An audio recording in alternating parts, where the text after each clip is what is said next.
Strap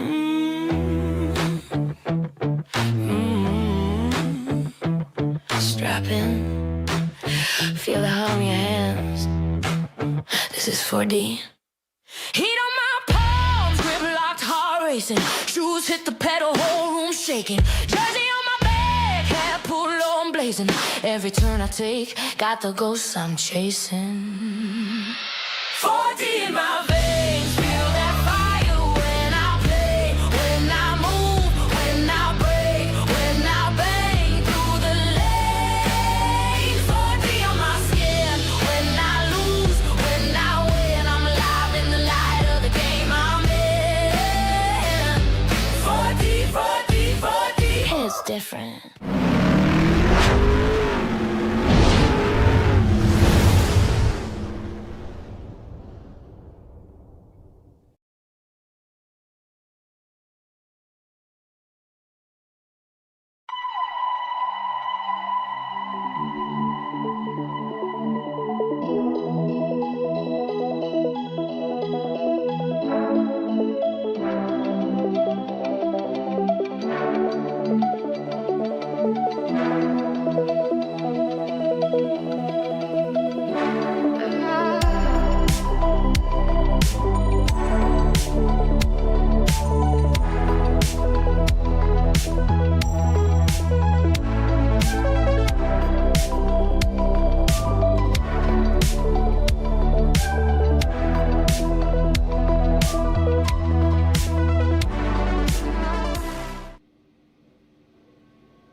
Hello again, everyone. Happy Sunday. I'm Gary Gotso, and welcome to P1's broadcasting coverage of Round 7 of Season 9 of the longest continuously running DW12 series on all of iRacing today. It's the Dark Horse Racing Series presented by 4D Racewear, coming tonight from Pocono Raceway for the 8th running of the Dark Horse Pocono 300. As always, joining me in the booth is the Catalyst, Andrew Wood. Andrew, good to have you here. Big week. Actually, we're kind of just now starting the big month of IndyCar racing, and we're going to get started off kind of with an appetizer. 300 miles here in the old DW12s at Pocono as we are now down the Long Pond stretch, getting ready to go green. Opening thoughts here before we get the starting lineup. Yeah, great to be with you again, Gary. And we're here at Pocono, and these cars have always put on such a great show in these DW12s. So I'm really hoping that it's quite the same thing tonight. We have quite a few championship scenarios kind of going on here for the last couple races of the season. So I'm excited to see what happens here. And there you see Matty Wags on the pole with a speed of 2:17.8. Miguel next to him in a kind of a Zanardi tribute theme on the front row. Then we got Murph and Lovren, Albrecht and Smith, Kirkenbauer, Teed, Peterson, and Brashear. That rounds out the first 5 rows. And then Stouffer, Highsong, Forsyth, Lilac Zier, Hobson Gallas, Marcamini, Dinsdale, and Joseph Morales rounding out the remainder of this 19-car field. Green flag, green flag. Guarantee we're going to see quite a bunch of cars going into turn 1, maybe like 4 or 5 wide if everyone gets running. Already 4 wide in the back there. Here we go, 4 wide into the corner. Stouffer to the bottom. These cars just have so much draft with them, as you talked about many times. The draft envelope in these cars is so big that you get these big runs. Even on these starts and restarts, it can be wild. I remember when I was attending this Pocono race, I want to say it was 2016, the 7 wide situation we had with a bunch of cars going in front of me, and it was like, wow, these cars just fan out to every possible opportunity they can.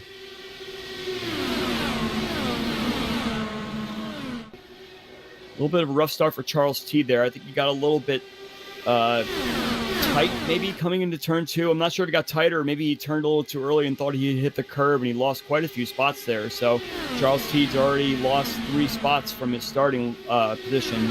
So he'll want to try and make those spots up soon. But we talked about the draft envelope in these cars, Gary, and you got to be within a certain amount of distance from the car behind in order to get that. And I'm sure that these cars up front are going to try and swap draft and everything to get themselves a little bit farther forward than hopefully start to pull away from some of the cars behind. 120 laps tonight, 300 miles at the 2.5 mile tricky triangle in the Poconos. Murph takes the point. He is our points leader. Here are the points coming in. Indy Kirkenbauer not in the lineup. His father is, but not the junior. Matty Wags currently third in the points. Eric Peterson fourth. Jeff Heisong in fifth. Then we have Miguel, Lovern, Stouffer, and Gallus. And then there's Clay Kirkenbauer in the 10th spot. So that is after 6 races complete. This is race number 7. So Kirkenbauer Indy not being here is going to change the complexion of this championship race, because Murph's got himself a little bit of a mechanical issue tonight. He's running this race basically on his phone hotspot tonight.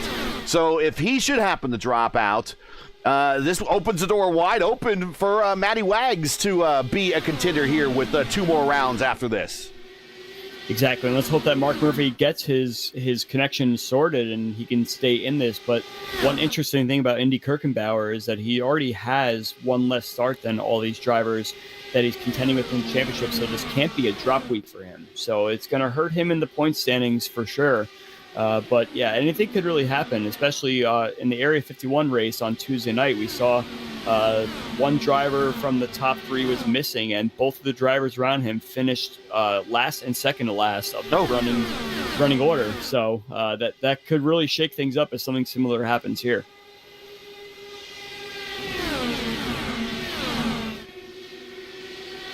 It is Murph, then Wags, and Chris Albrecht.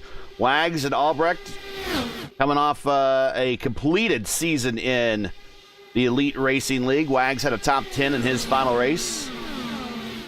Albrecht had a bit of a rough season, but looking to recover. Now the off season's here. And Jeremy Miguel in that, I guess you could call it just anything from that Target era of 95, 96, 97, 98 of that Target Chip Ganassi car with the yellow lightning bolt on the side. But made most famous by Alex Zanardi and Jimmy Vasser, and of course Juan Montoya. And of course we did lose Alex Zanardi this week, much too early at 59 years old. 2-time IndyCar champion. I'm not going to say arguably, but if you throw Greg Moore's name into the mix, you could question arguably, probably. The debate is really between those two. The best 2 IndyCar drivers to never race in the Indy 500. Greg Moore, Alex Zanardi. It's hard to believe when you tell someone that 2-time kart champion of Alex Zanardi never raced in the Indy 500. He might have tested there. I'm not sure if he did test there or not, but he certainly never completed in a race there. And at least Greg Moore had an IROC race that he raced at the Brickyard, but Zanardi never completely shut out at the Brickyard. You know, I kind of wish IROC was back in session, Gary. Those were really, really fun races to watch. Just seeing all the different drivers from different classes and everything coming together and racing something that is very foreign to everyone. Those were always exciting races to watch. You know, we have the double. We have Kyle Larson doing the Indy 500 double, so he gets to dabble in the IndyCar. But yeah, those IROC races were definitely kind of a snapshot in time, if you will. Oh, contact! And Miguel into the wall!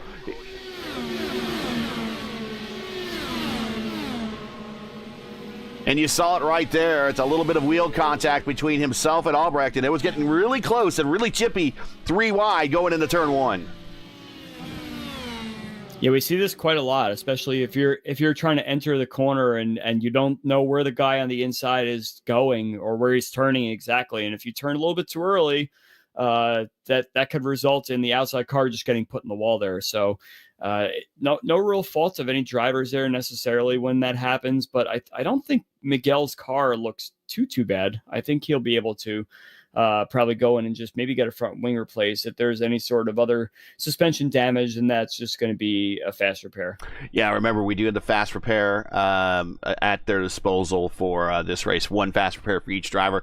But really, it started way back in turn 3.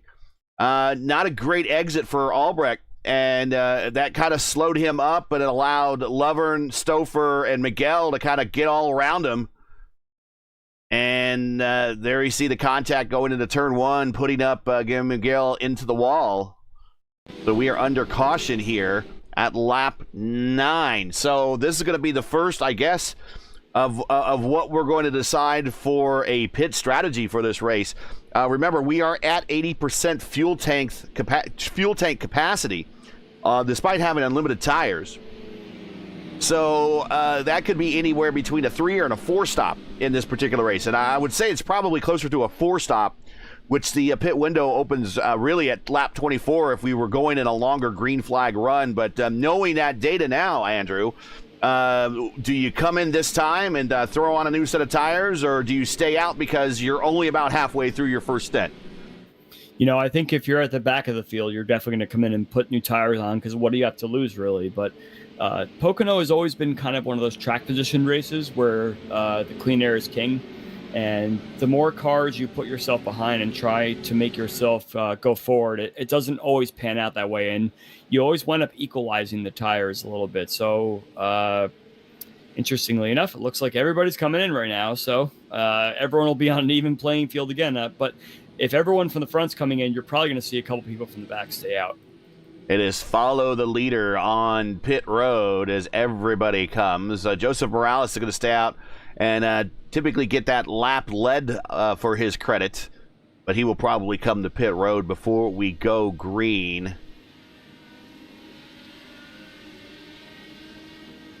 Now, with that 80% fuel situation, Gary, it's possible that people are starting to count backwards, in these longer races. That's typically what you tend to do. So this could just be a strategy to say, listen, we can only do this on maybe 3 more stops. You were mentioning the 4th stop before. If you're able to make it from here on even stops to fill up the tank, that's probably the reason why everyone's coming down pit road. So this might be the window that everyone was looking for to make this done. And I think we're probably still looking at 4 stops, but 3 even stops from this point forward. I'm kind of shocked, actually, if people from the front are coming in and you want that track position, why not stay out and roll the dice? It's early enough that you could flip on to a different strategy later on in the race. If you're sitting back around P13, 14, 15 or so, where pretty much Kenneth Smith started the race in 6th and fell back that far, it might be a good opportunity to stay out, but I guess everyone's doing their math a little bit differently. So I'm kind of shocked to see everybody come down pit road. Checking chat.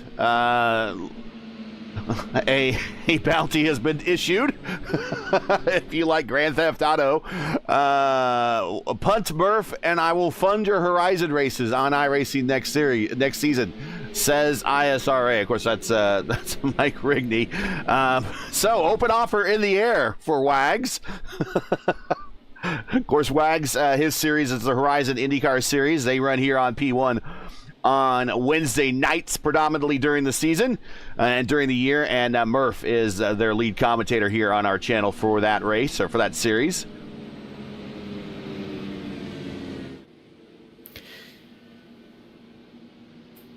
I was going to say something, but I'll keep it to myself. I've almost got myself in trouble before on this channel. I think I was going to make a follow-up comment to the comment in the chat, but I'm going to keep it to myself. Yeah, this Pocono is, we will quickly change the topic here. Pocono, purpose-built for the IndyCar, if you can believe it. Even though IndyCar does not race here anymore, but they built this place with IndyCar racing in mind. Turn 1 based after Trenton, who is no longer, track is no longer around anymore, got demolished in the early 80s. Of course, Indianapolis, they based Turn 2 upon Indianapolis. Turn 3 is based upon Milwaukee. Of course, we still visit those tracks in the real world IndyCar series. Of course, with the Indy 500 and the Milwaukee Mile visit that they do later in the season. between USAC Kart and IndyCar. The series has raced at Pocono 26 times from 1971 to 89, which were all 500-mile races, and then again from 2013 to 2019. Every single race except one, which I believe was the 2013 race, was a 500-mile race, making Pocono the track with the second most 500-mile races in IndyCar history. You may have thought it was Michigan. Nope, it wasn't. Michigan has more overall races, but Michigan has only 22 500-mile races. Pocono has 26. Getting ready to go green next time by. Here we go at the line. It will be Wags, Murph, Stouffer, Lovern, and Albrecht. Your top 5 all together going green at lap 12. And we had that usual checkup on the restarts, which is going to allow A.J. Hobson to get quite a run down the front straightaway. He's probably going to pass about 4 cars here. So A.J. Hobson's going to pick up quite a bunch of spots. I believe the first car that balked a little bit might have been and Hobson and Teed made contact coming off of 2 to the inside wall off of 1. No caution. That is Teed and Hobson. They're still rolling. Hobson's going to have to tow. Teed might still be able to roll and get that fast repair, but we're still green. Yeah, Hobson had such a head of speed coming into turn 1, and he chose the very, very low line, and eventually he was going to have to push up onto the higher line where other cars were, but Hobson had quite a head of steam, and yeah, it was Mark Amini that had a little bit of a slow restart there, kind of checked everybody up behind him, and yeah, unfortunate for Hobson and T, that means that, wow, a great restart for Hobson just kind of got faltered there. Here's Stouffer on the outside, and 2. He's going to let it hang, but he's not going to be able to get the position. He just rides the high side. Of course, we all know Stouffer as the Pocono Whisperer. He has a win here in the past. Craig Forsythe's on the move as well back there, and I think he's going to be in P7 or 6 now. P7. Yeah, he picked up 2 spots on that lap. I believe it was Mark Amini and Jeff Haisong that he passed. And he also got past Clay Kirkenbauer. Yeah, so it puts him into P7 now from his restarting position of P10. So Forsythe's on the move now. Forsythe with podium finishes here in the past. Chris Stouffer won a 500-mile race here back in 2024 over Craig Forsythe by 4.2 seconds. Matty Wags finished 3rd in that one. Stouffer also finished 3rd in Season 7 when we did a 100-lapper here. Rafi Eckert finished 2nd to Eric Schaus in that one. Stouffer finished 3rd. And Craig Forsythe finished 3rd back in Season 5. Matt Wagner finished 2nd in the very first race here we had in Season 3 and finished 3rd in Season 4. So a lot of drivers with a lot of accomplishments here finishing on the podium, but would love to, in the case of Wags, break through and get a win here. And you're going to see these cars really take a lot of different lines into these corners. You've got some cars that can really get the job done on the inside, but on the outside, you have so much extra speed that if you can just put yourself right about on the right rear to just ahead of the right rear tire, coming out of the corner, you can get the run going. So that's what Craig Forsythe did to Clay Kirkenbauer a couple laps ago.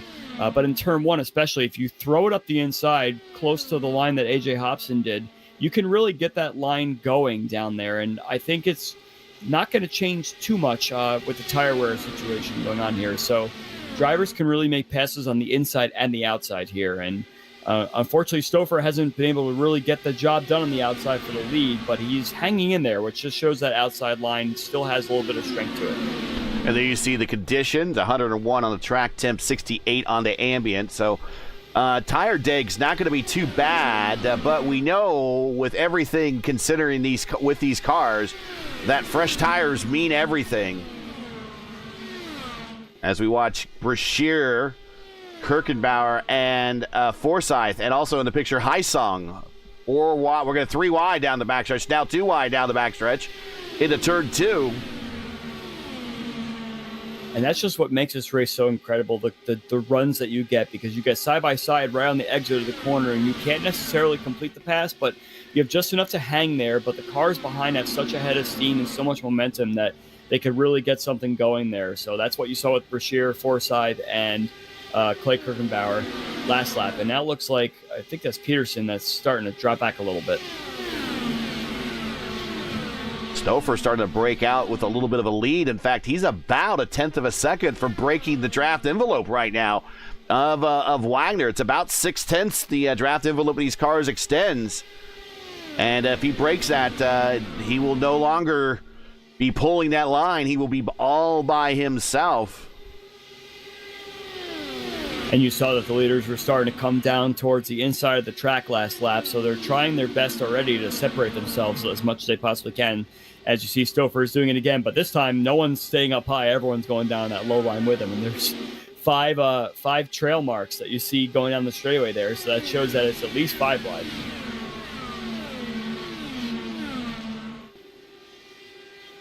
Peterson has fallen back to 9th. Kenny DeJet Smith, he has worked his way up to 11th. Or actually started in 6th. He's back to 11th, but hanging tough right now. The biggest gainer right now is Stouffer up 10. Which is no surprise. You and I both seen Stouffer many times, not just in this car here, but just in any type of open wheel IndyCar, and this is really one of his places. If he's in the lineup, you can always assure that he's going to be up near the front of a race here at Pocono. Yeah, I wouldn't put. I know Chris Stouffer for a long time. I've been racing with him for almost 10 years now, and I wouldn't call Pocono one of his more favorite tracks. He definitely finds his way up towards the front when he can. Homestead is definitely a track that he loves, and I know he absolutely adores Michigan.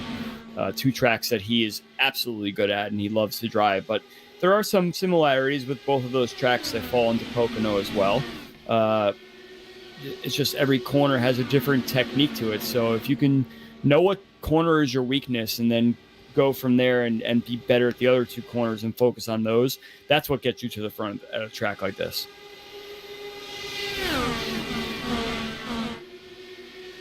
$50 miles into this 300-mile event here. Wags takes the lead going into 1, and he pulls away a little bit by 3/10. Now we got Murph attacking Stouffer going into 2. He stays high through 2, pretty much single file. And very quietly, Caleb Brashear is making his way forward. He's up to 4th place now, and he was trying to battle for that 10th place position before. Very, very close there between Gary Lover. Gary and Chris Albrecht got very close there. But yeah, Caleb Brashear was trying to find his way around 8th or 9th place a few laps ago. And now he's made his way up to P4. So possibly could be just trying to use every bit of tire that he possibly can to get forward. And then might pay the price later. Or is it just a matter of trying to find the cleanest air he possibly can? Well, we're getting ready to explore undiscovered country here because we are now 9 laps, 12 laps of this current stint. So it's about 3 laps longer. So we are exploring undiscovered country here. Longer than that first stint. Gary Lover and Albrecht have contact again. Albrecht catches the wall a little bit out of 3.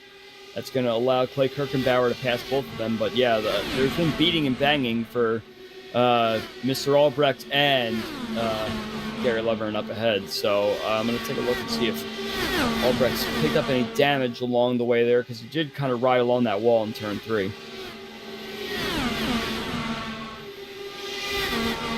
The car looks pretty clean, but all the momentum is gone. And these tracks that have these high speeds, you can just lose momentum so fast. But I don't see any damage on the Albrecht car, so just lost a few positions along the way. If he gets it all spooled back up again, maybe pick up those spots again and go back to it, catching up to where Gary Lovern is 3 cars ahead.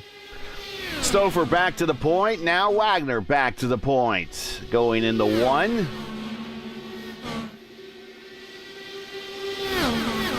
The Lovern and Kirkenbauer are side by side down the Long Pond stretch. It's very tight through turn 2 there, Indianapolis. And then it really opens up when they get to turn 3. At least 4 different lines you can take through that turn. Oh, Lovern slides up right behind Haisong, but Haisong gets the position now. Haisong looking to attack Kirkenbauer. Those guys need to start working together now because the top four are kind of starting to pull away a little bit, put a little gap on themselves. Yeah, a lot of that gap has probably been caused by the Lovern and Albrecht battle that was happening a few laps ago. They were side by side for much of the lap before the contact happened, and all that does is just slow both cars down because you have to give room to both cars on either side of you. You're not able to stay in a single file formation, so it's ultimately going to slow everyone down. So that's what allowed the top four to get away quite a bit. But yeah, we have this nice big train here from P5 down to P11, all battling very, very closely here.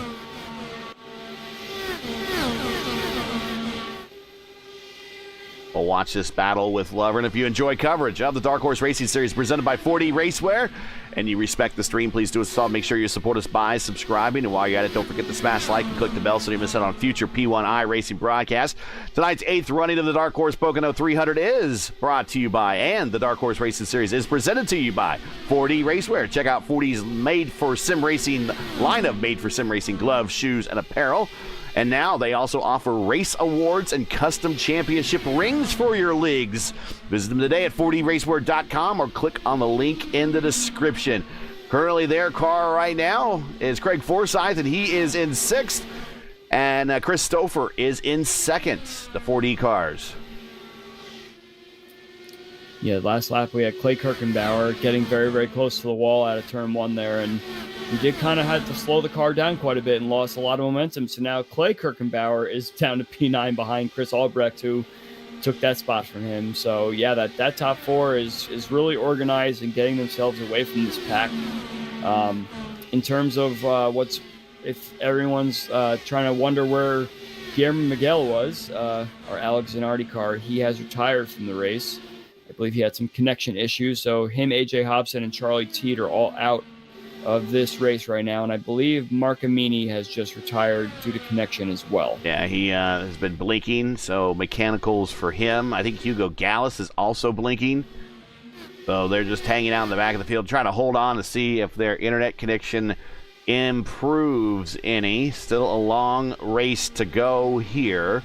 300 miles, one of our longest races of the season. Clay Kirkenbauer high again in turn 2. He might have just missed the corner there. It seemed like there was no one on his inside, so I wonder if there was just a little bit of a miscommunication there. But yeah, now Clay Kirkenbauer falls out of 9th place. I believe he'll be in 10th now. As he races Kenny Smith there.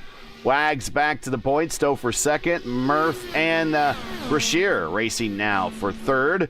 The Brass Brothers, you normally hear them on our Thursday and Friday night coverage of the AMA. They're on the racetrack right now. They are teammates on Thursdays and Fridays, but not teammates when in the IndyCar. Murph representing IAR, Indy Alliance Racing. Caleb representing Team I5G. Of course, we are now at the start of the month of May. Team I5G, their big month. They all get up and ready to go for the Indy 500. And, of course, next Friday, 9 p.m. Eastern Time, right here on P1, we will cover the top qualifier split of the Fixed Indy 500. That is the official iRacing Fixed Indy 500. The top qualifier split, 9 p.m. Eastern, right here on P1. Got to check us out. Some of these same drivers in this lineup might actually be in that top split. Qualifications begin for the Fixed Indy 500 this week.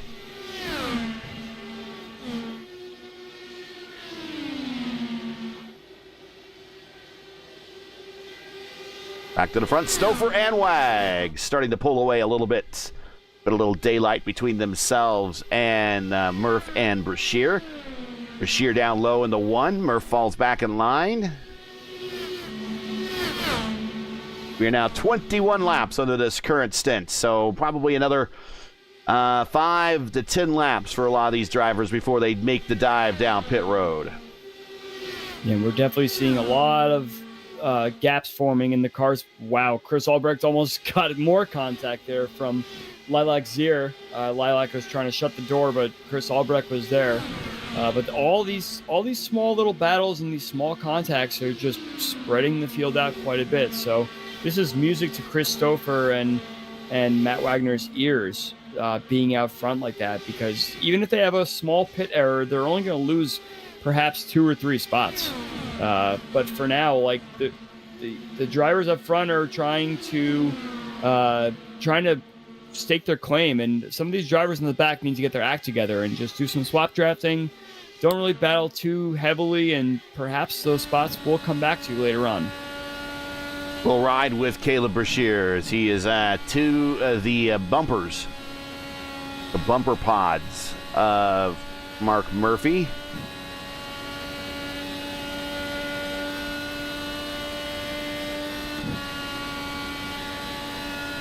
Here shifting gears in 6th gear, goes down to 4th gear in turn 1. Gets right to the rear pods. Murph defends a little to the inside. Oh, a little bit of a bump draft. Caleb Brashear gets right up there and gives him a how you do. And of course, Christopher has pulled that gap again, and I think it just has to do with the tire wear as well. I think Matt Wagner is going to be calling his way into the pits now, so our first pit stop's happening. Yeah, 23 laps on that stint. So didn't quite get to the 24 window, which I hypothesizing. So, but Wag spent some time leading the pack. So not getting optimal fuel economy by leading and punching a hole in the air. Right now, that role is being fulfilled by Chris Stouffer as he is leading this race, but he is not getting the best fuel mileage. We suspect that we will see him come down pit road in the next lap or 2. Yes, Stouffer's coming in, Mark Murphy's coming in, Jeff Hysong is coming in, and this is a track that drivers don't mind pitting early because you could pit and still come out in front of the leader compared to a lot of these dark horse races that we watch here. So if you pit, you're just going to get your track position right back again if a caution were to come out right away. We will ride with Mark Murphy down pit road as he's doing the old upshift, downshift trick on pit road to kind of fool the speed limiter. And he gets and slides into his box. Up on the jacks. New set of Firestone Firehawk tires and a full tank of racing fuel down and away as Stouffer beats him out. And of course, Matt Wagner is ahead of steam coming down the pit straightaway into turn 1, but I don't think he's going to pick up any spots. I believe all these drivers are going to beat him out of the pit road. He may get one back as the cars are spooling back up to speed again. But a very, very poor choice for Matt Wagner to take that early pit stop there. Black flag for Shane Dinsdale, speeding on pit road, so he will get a 40-second hold when he gets to his box. Now we'll watch this battle with the Wags, Forsyth, and Hysong. They are just off pit road on their stints as well, so Wags is now fallen into the grasp of another dueling duo. That's going to slow him down as we see Zier, Albrecht, Peterson, Kirkenbauer all coming off of pit road.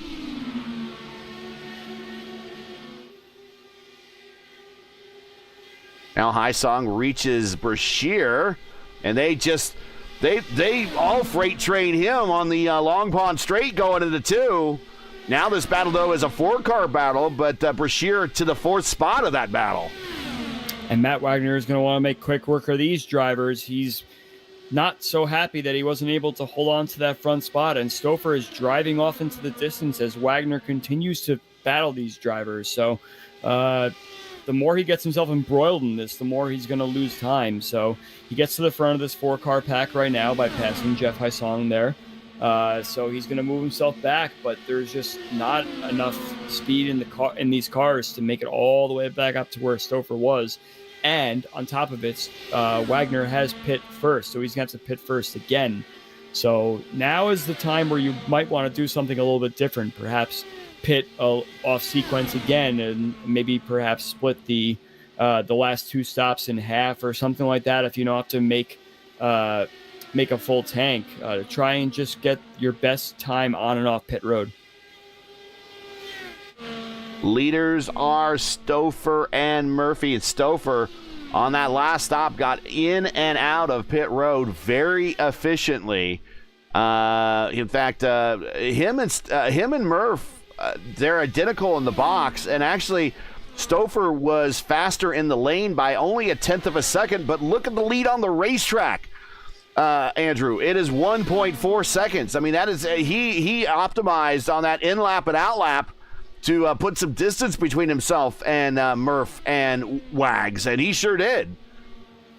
Yeah, Stouffer already had that extra little bit of a buffer to second place, which at the time was Matt Wagner. So Murphy was even a little bit farther back. But if you were to just pretend that Wagner is in between those two cars, they all came on and off. Both of them came on and off pit about the same, as you were mentioning. If you're just joining us, this is P1 Broadcasting coverage of the Dark Horse Racing Series presented by 4D Racewear, coming to you from Pocono Raceway. For the 8th running of the Dark Horse Pocono 300, we've completed now 39. We're out about the 100-mile mark now exactly of this 300-mile race.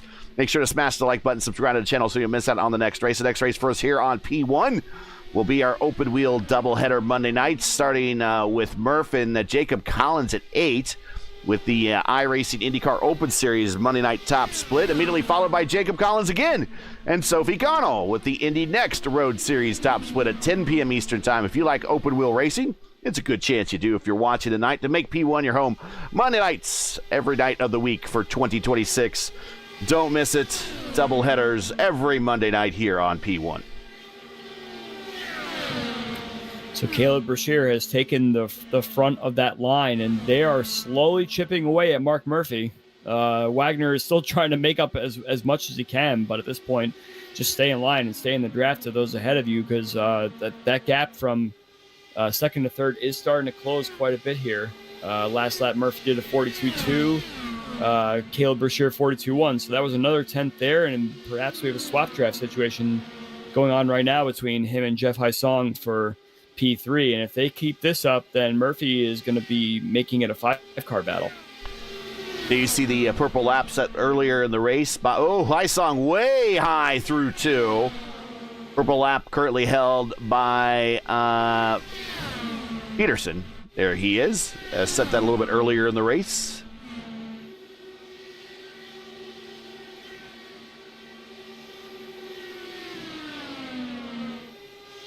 The longest stint that time, on that last stint, like 26 laps. Peterson, Albrecht, Zier, Gary Lovern did 27. Pretty good. But unfortunately, I think, where we see Albrecht and Peterson down the long pond straight side by side, and Albrecht clears them. I think Lovern might have lost too much pace by conserving those extra laps. What will help him later in this race, if we stay green and he continues to do 27 lap stints, Andrew, as Peterson coming to pit road, only 6 laps in, does he have damage of some sort? Checking the car now, I don't see anything that's sticking out to me. No parts of the Dallara flailing about or anything like that. I believe this might be unscheduled. Going up on the jacks, going to get a new set of tires. We'll see if he comes down off the jack and continues the race. He does. So scheduled stop. Yeah, perhaps some glitch with the fuel intake or something like that. We see that in the real life as well. How many times during the 90s and 2000s car era did we see hoses didn't get inserted properly and things of that nature? And that stuff does carry over to the sim every once in a while if you don't have the right stuff tick marked and everything like that to fill up your car and everything. So perhaps just a driver error there. Yeah, back in the 80s and 90s, the old Buckeye not sealing or the vent hose not connecting that allows the fuel to flow. Remember, even back in the 80s and 90s and still in today modern IndyCar, fuel is fed to these cars through a gravity feed system. It's not pressurized like it was in Formula One when Formula One did fuel changes or fuel stops.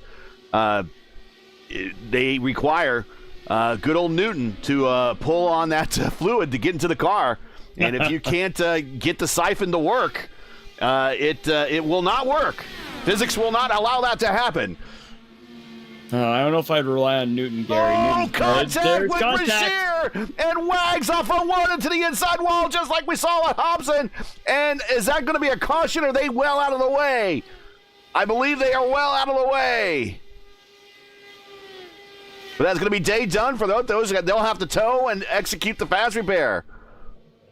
Man, that is like a carbon copy of the incident we saw with AJ Hobson and Charles T. We had Caleb Brashear diving to the low to the first lane 1 down in turn 1, and then of course the car has to go somewhere on the exit. You can't stay down there, and we can't adjust these cars with weight jacker or anything like that. So yeah, very unfortunate for both those drivers. And Caleb Brashear was having a hell of a race, just making his way forward little by little. And I think they were swap drafting, trying to catch Mark Murphy, and unfortunately it just now has ended both of their races. He just kind of slid up, and that's not a dirty error. Just, I think they miscalculated the space or something, and you see both. And that's going to have championship implications on Wags, who is third in the points. Had a chance to get up to second, and he might still get to second with points earned from this race. But that is going to hurt his championship run, and that's one less championship contender for our defending series champion and now current point leader, Mark Murphy, who is sitting in second spot. And so now that you're Mark and you know that your chief combatants in the points championship, P2 and P3, are no longer part of this. Let me bring up the points one more time here on the screen. Peterson is a distant fourth in all this battle, and he is currently 11th in this race. If I'm Murph, put yourself in Murph's shoes. Sadly, I don't want to wish that on anybody, but go ahead, Andrew. Put yourself in Murph's shoes. Do you now ride this one out and just maximize your points? Do you push and maybe try for the win? I mean, what do you do now with 2 more rounds after today? And today being 300 miles, and your chief combatants are now out of it, and we haven't even reached the halfway point yet. Yeah, well, of course, at this point in the race, Murph's just got to do what he's been doing for the whole entire race. He can't catch Stouffer just on pace alone. He doesn't really have a threat from behind, so just keep riding around and see how the race plays out. Like, at this point, I'm not really sure if he even knows. Well, I believe Wagner is disconnected from the session, so perhaps he's gotten an alert that way, but you know, every racing driver is just trying to do the best they can. If Murph was in a battle of sorts, perhaps he doesn't race so hard to do so, but then we wouldn't know Mark Murphy at the same time. But where we stand right now, he's just kind of turning laps and chugging laps and doing what he can. So just keep doing what you're doing and see what happens after the race in terms of the points.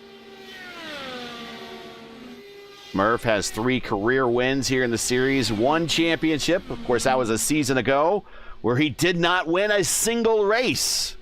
Right behind him on the racetrack is Haisong. Haisong with the win a couple seasons ago at Michigan. And then Craig Forsyth, 4th on the racetrack, 3rd all-time in the Dark Horse Racing Series in wins with 12. He might like to have another one. But right now, currently, your leader is Chris Stouffer.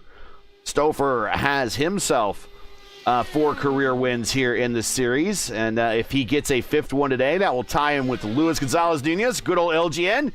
And as someone that you're familiar with, Henry Bennett.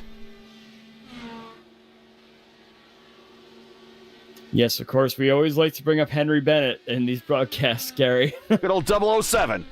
Yeah, poor Henry not racing with us in the Dark Horse Series anymore. We miss him. We miss him greatly. We are 16 laps into this stint, so about another 10 more laps, and we're going to see these guys get to pit road again. I should clarify. I made that sound like he is no longer with us, but he is still with us. He just is not racing in the series anymore. After I digested what I said, I need to clarify that. Sorry to everyone out there, to everyone watching. It was, I think it was last race. We had Luca here. You were unavailable, and so Luca covered the last race. And of course, we have the Luis Gonzalez Nunez Driver of the Race Award, and Luis couldn't make the race because he wasn't feeling well. And Luca kept calling it the Luis Gonzalez Nunez Memorial Driver of the Race Award.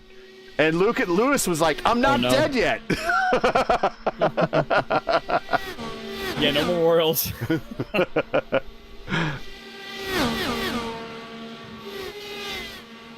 We're broadcasters, Gary. We got to make sure we state our words correctly here. No kidding. It's on record.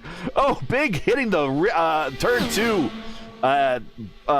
curb there for Albrecht. So we're watching a three-car battle between Albrecht, Zier, and Lovern. You got another 3-car battle up ahead. The 3rd and 4th place drivers of Haisong and Forsyth have caught Mark Murphy. So maybe Murphy's listening to us and just kind of chilling, and now he's gotten a little too lazy, and now he's putting himself in a situation where 2nd place is in question. If they can work together, they might be able to run down Stouffer. Stouffer 2.2 out in front of them. Currently have gaps on the tree between positions.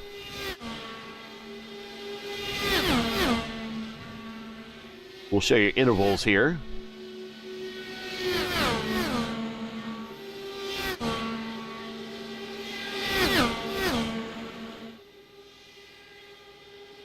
Yeah, Murphy just isn't that fast at the moment. Checking his lap times, he's got no damage on the car. So I'm curious as to why the pace just kind of started to go off there a little bit. I guess maybe there's a little bit of tire wear, but we were talking a little bit before about the temperature, and it didn't really seem like it was indicating any sort of high tire wear. Stouffer continues to just drive off into the distance. But maybe Murphy just has gotten bored and wants to race with someone as we see him try and retake 2nd place. Track tip is down. It's only at 100 now. It was 101 last time we kind of checked in. Remember, Murph driving tonight on a hot spot on his phone. So, again, I don't know if that is impacting things or not. It's not an optimal situation. Well, I wouldn't call it similar to driving a Tesla where your speed can be regulated, but, Right. you never know what could happen. Forsyth just within... Oh, there Murph blinking out. There we go. Your fault. Knocking on wood. But Forsyth kind of falling behind this group a little bit. And you always got to be wondering what angle Forsyth is working. If he's not the fastest car on the racetrack, he's definitely working an angle, strategy-wise. Maybe trying to save a little fuel, maybe save the tires for later in the run. I don't know if you could see anything that Craig could be doing out there to saving those tires at all, but he's always working an angle. You know that too. You've known him for a long time as well. What do you think Forsyth is up to in that 4th spot?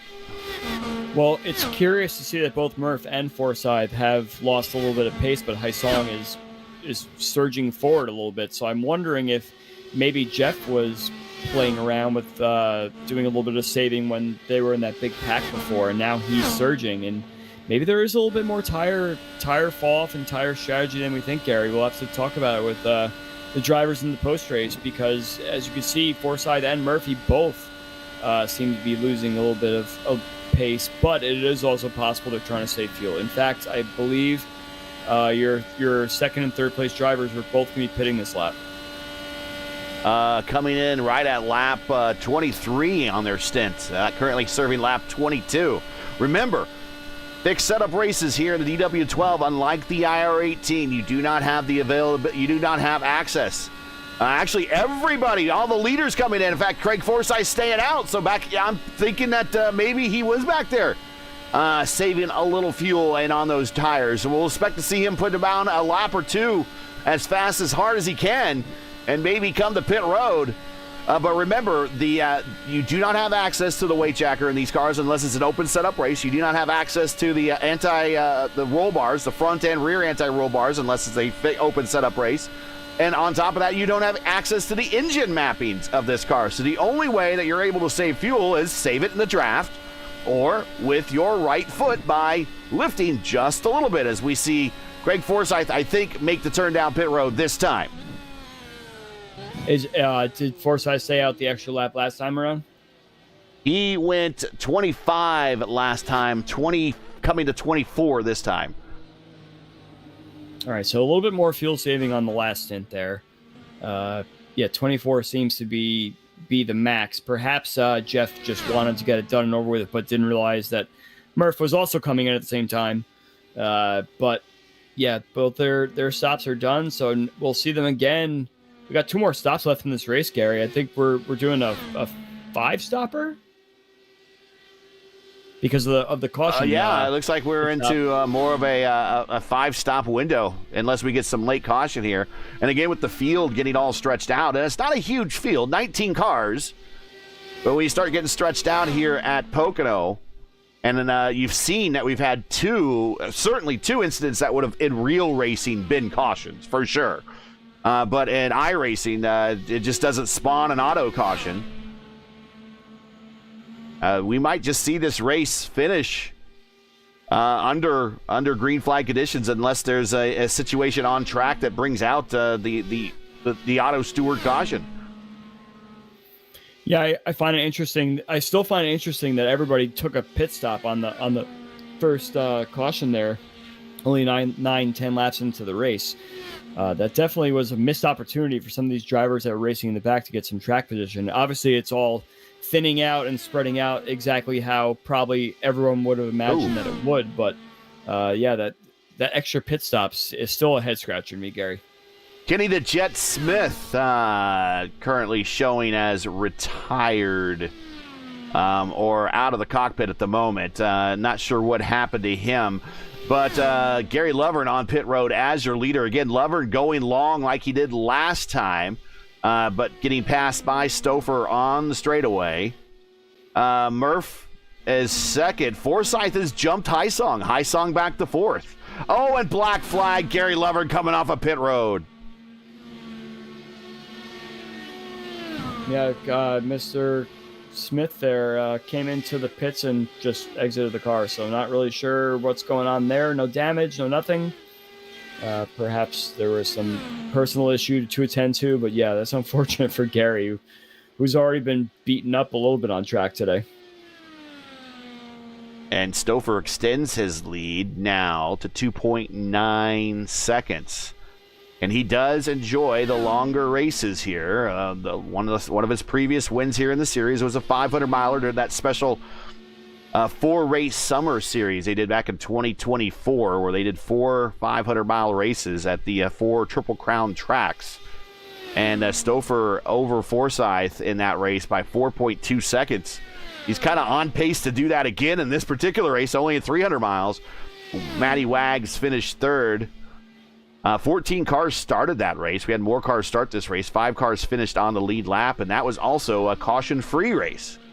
So, Andrew and I, Andrew, you have sat through a caution-free 500-miler.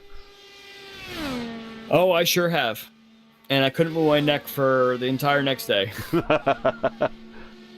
That was a fun race, though, I have to admit. Like, there was just a lot of strategy, a lot of trying to figure out, like, when the caution was going to come, and it just never did. I have done, in recent memory, 3 caution-free 500-miler broadcasts. This one of them for Dark Horse, 1 in the Elite Racing League, actually 2 in the Elite Racing League. They did a 500-miler, we did a Indy 500 a couple of seasons ago, and then a California 500 this season as caution-free. So 3 of those races I've done. I've been a racer in 2 races that I would have suspected would have had multiple cautions at multiple occasions at iRacing Super Speedway and Daytona and IndyCars. Those went caution-free. So, wow, an iRacing Super Speedway race with no caution sounds like a doesn't exist. It did 75. They did it was the it was a 75 lap race in the Revolution Indy League back in 2020. Actually, I led some laps in that race. It became a fuel save, and I'm like, no, I'm not saving because I think there's going to be a caution during this. It never came. I went right to the front. I was expecting a caution, and it never came, and it turned into a fuel save.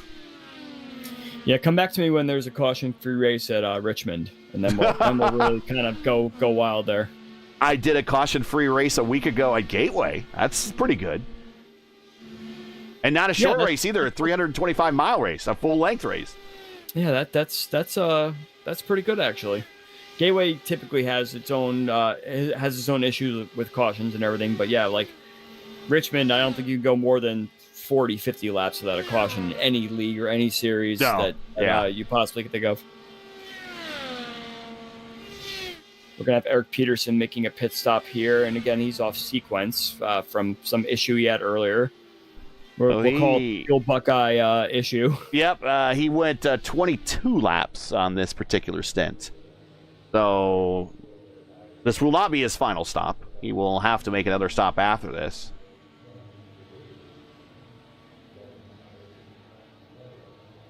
Yeah, unfortunately, if you're doing the math out, as I was just trying to do there, you can make it to about like 113, 114. So there'll be a splash for Eric Peterson at the end of the race as well. Leader is now Stouffer by 2.8 seconds. Mark Murphy is in second. Forsyth is in third. And the battle between Forsyth and Murphy has kind of separated a little bit. And again, are we going to see maybe Forsyth reel in Murph towards the end of this stint? As we saw kind of in the end of that last stint where Forsyth kind of saved tires and fuel and went longer than everybody.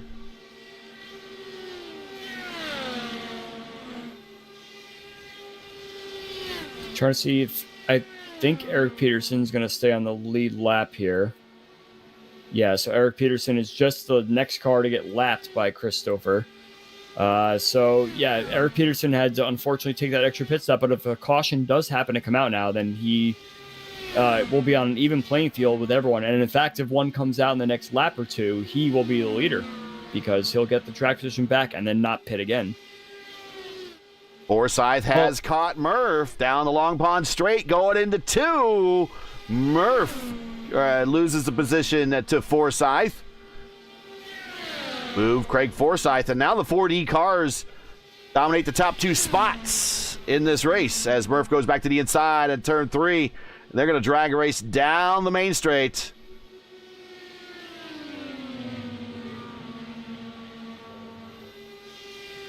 A little bit of a waggle there by Forsyth coming off the corner. I think he was trying to make sure he had a good enough room granted. Oh, slides up. Feeds the dirty air to Murph. He kind of sent it into one. Now they're going to drag a race down the Long Pond stretch. Murph's going to have the preferred position to the inside coming into Indianapolis. Murph gets the position. You know, you bring up the waggle that Forsyth had there. We've seen that from several cars tonight, haven't we? Cars that are trying to give room on the inside. Next thing you know, that they're close to the wall on the exit. We've seen it in turn 1, turn 2, and turn 3 multiple times from drivers that are trying to let others go. So it's almost like the marbles really are starting to take effect here. You try and turn, and the next thing you know, you can't. 12 cars still on the racetrack. The top 9 all on the lead lap right now. Caleb Brashear has repaired. He is back racing. He's in 10th, 1 lap down. Gary Lovern in 11th, 1 lap down. Hugo Gallas currently in 12th, 7 laps down. So the last 3 cars entering the pits right now. Yep, and this will be a scheduled stop for him, so he will probably fall down another lap here.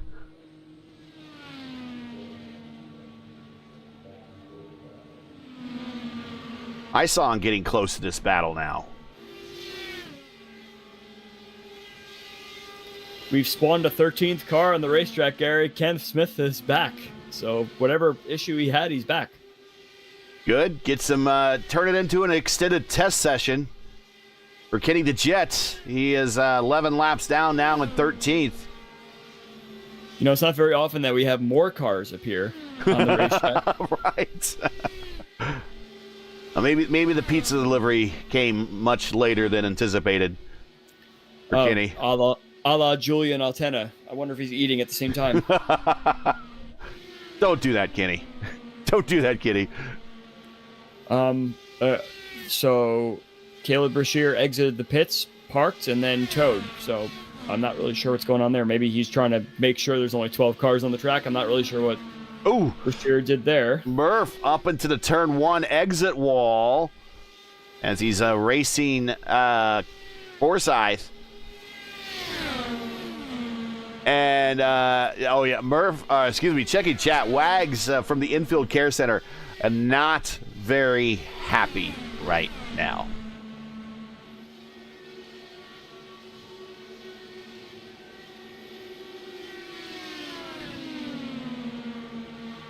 And Wags has been in position to win a number of championships and a number of leagues. And just one thing or another kind of prevents him from getting that championship secured.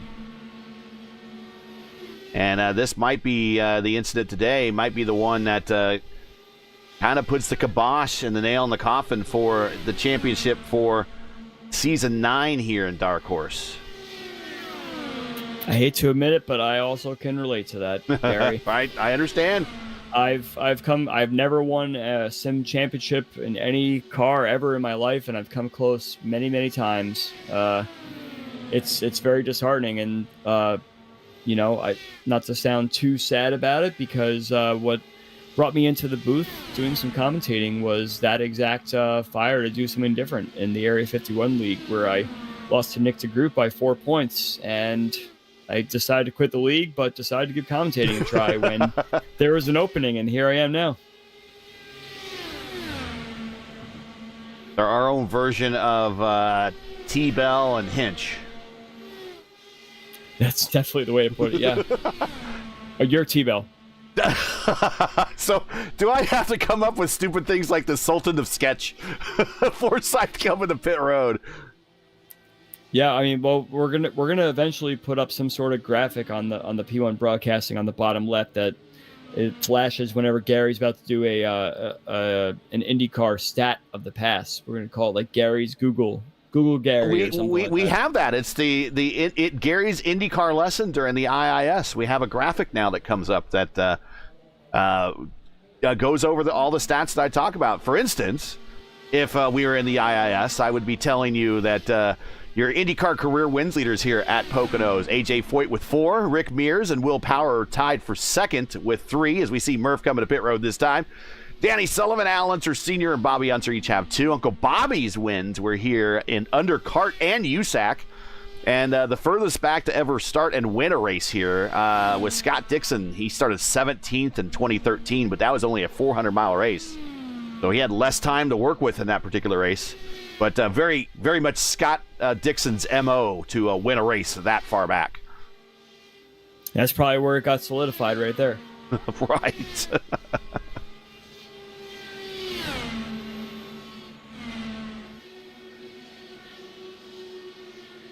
In fact, I have to send that those little nuggets of info to our graphics person to prepare a graphic for this Friday. Actually, it's Friday, 4 p.m. Eastern time. The IndyCar iRacing Series top split will actually be moving it to a special 4 p.m. Eastern special Friday start because we normally run at about 2 o'clock on Saturdays, but the Indy GP is held on Saturdays, so we would conflict. So we moved it to Friday.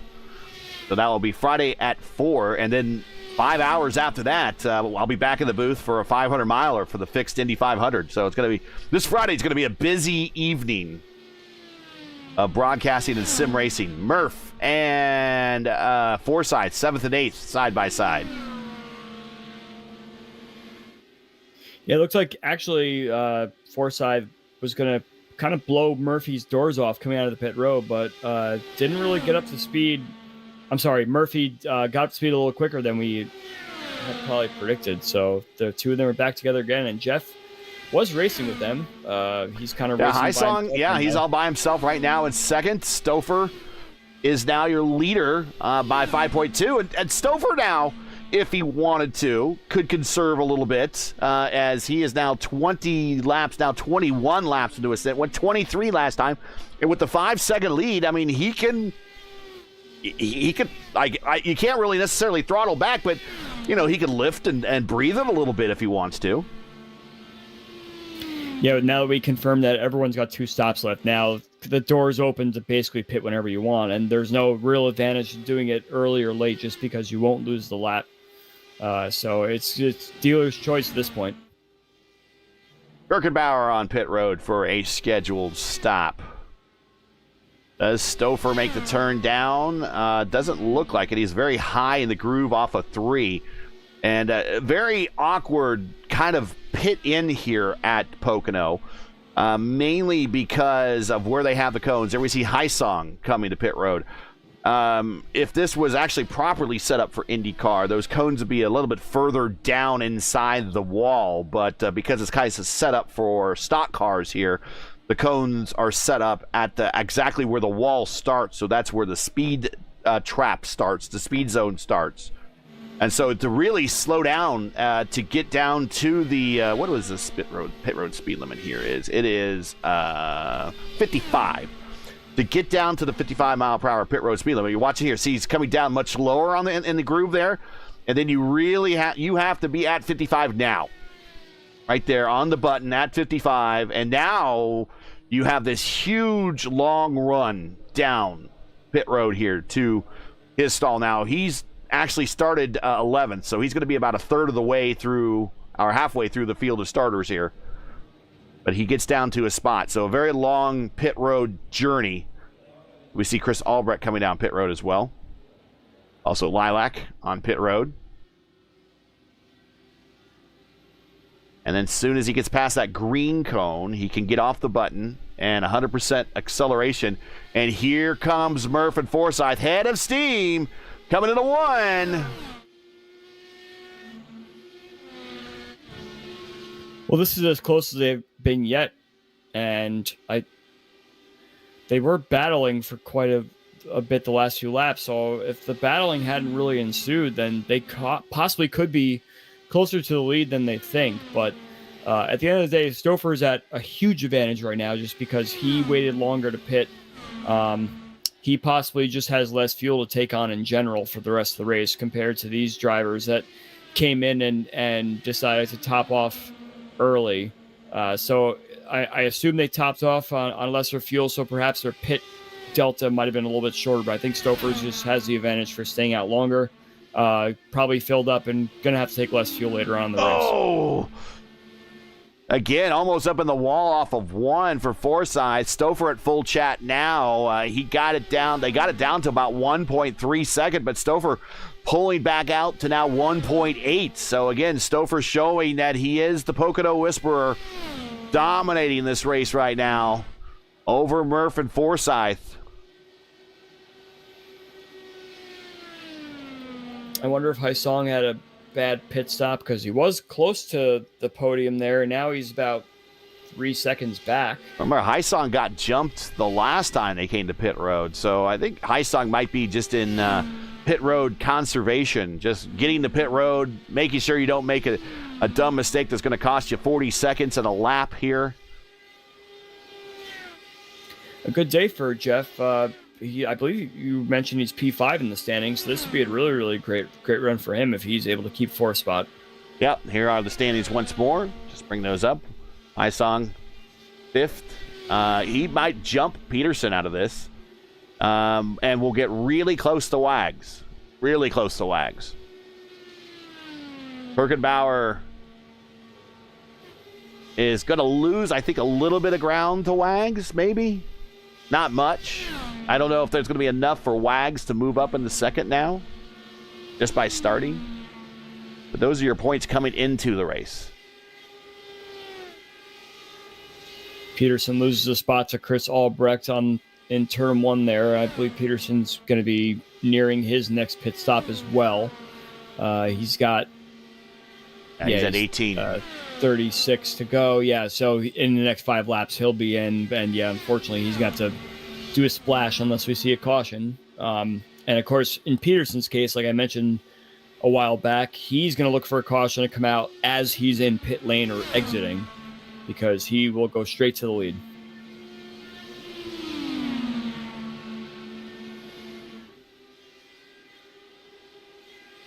Hey, if you like... I wonder if that would happen, Gary. I was thinking of the possibility, like, let's get excited about it. Not that I want anyone's race to end, but if a caution comes out there you go. On his out lap, that's Eric Peterson's gift to the front. You can knock on the wood now. See if you might jinx this thing. Hey, if you like what you see and want to be a part of the Dark Horse Racing Series and their DW12s, right here, as we see Gary Levern make a turn down pit road, in the distance here between this battle between Murph and Forsyth for second and third. If you like what you see, you want to be a part of this, remember, this car is free. It is part of your base subscription with iRacing.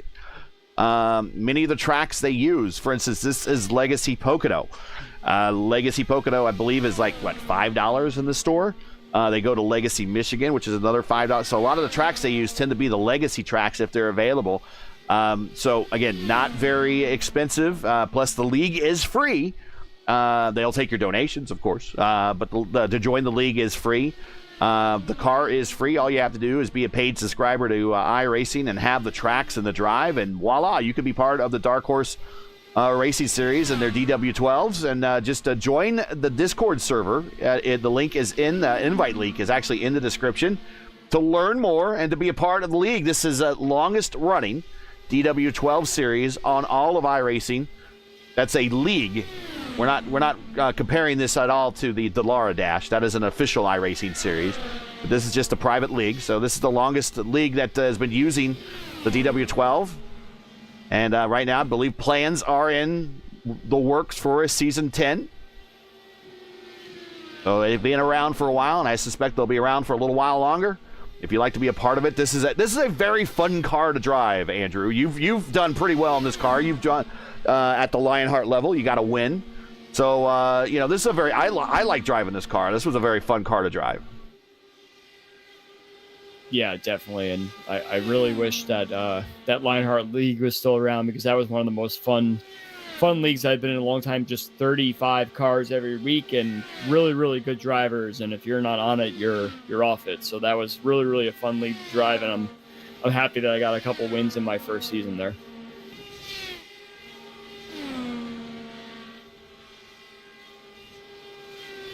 Going through the top 10 right now as we go down through the field. Joseph Morales in 9th. He is the last car on the lead lap. Gary Lovern in 10th. Clay Kirkenbauer, Peterson back on pit road. Actually, this is going to be a scheduled stop. This is at 22. So definitely one more stop in Peterson's future. I'm staying quiet. I'm not saying anything. We will see what happens if Peterson comes up to speed here. He comes out right around our leader.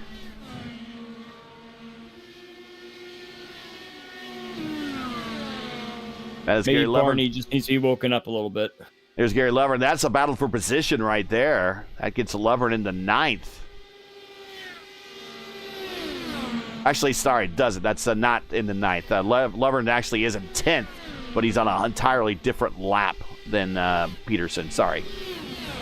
Yes, and yeah, Lovern got that from that speeding penalty that we saw 2 stops ago. But right now, Peterson is locked into 9th. Lovern is kind of locked into 10th. Because there's nobody else on those laps. Go back to the battle between Forsyth and Murphy. This has been your closest battle pretty much since the field started to separate. Well, Jeff has brought that gap down to about 2 seconds. It was just over 3 seconds before, so there is some fall off that Murphy has. It's interesting to see that he's not able to just keep the same pace throughout the whole stint. He has Forsyth to tow him along a little bit, but we saw 2 stints ago where both Forsyth and Jeff were able to track him down. Let's ride with High Song as he gets to the trap into turn 1, 2, 16 to 17. I believe the IR18s, when they come here, will be faster than that now. We've got it recently in the IR18. This is a legacy status car, so no more developed, no more code is really being poured into this car.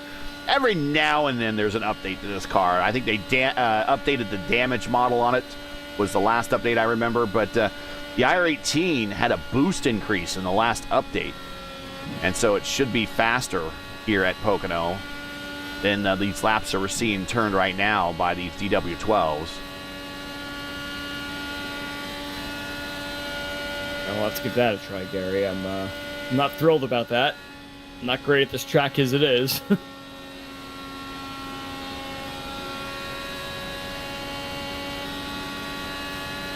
I say that as I always drive this track and I feel like I'm lost here and I'm never driving the right lines, but for some reason I always finish well.